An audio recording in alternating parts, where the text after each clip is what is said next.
সাবেক প্রধানমন্ত্রী ও BNP chairperson Khaleda Zia যেন দ্রুত সুস্থ হয়ে ওঠেন সেজন্য আল্লাহর কাছে দোয়া চাইলেন সাবেক স্বরাষ্ট্র প্রতিমন্ত্রী ও সাবেক আওয়ামী লীগ নেতা তানজিম আহমেদ সোহেল তাজ।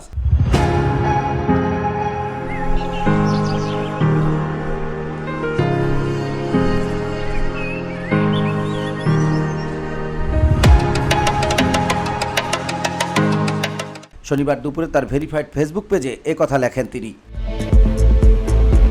সোহেল তাজ লেখেন, সারা বাংলাদেশের মানুষের সঙ্গে আমিও মহান আল্লাহ তাআলার কাছে দোয়া করি বেগম খালেদা জিয়া যেন অতি দ্রুত সুস্থ হয়ে ওঠেন, আমিন। উল্লেখ্য, 27 নভেম্বর দুপুরে নিউমোনিয়ার সংক্রমণ বাড়ার আশঙ্কায় তাকে সিসিইউতে নেওয়া হয়। খালেদা জিয়া দীর্ঘদিন ধরে হৃদরোগ, লিভার সিরোসিস, ডায়াবেটিস, আর্থ্রাইটিস ও কিডনি জটিলতা সহ নানা রোগে ভুগছিলেন। VOD Bangla news desk.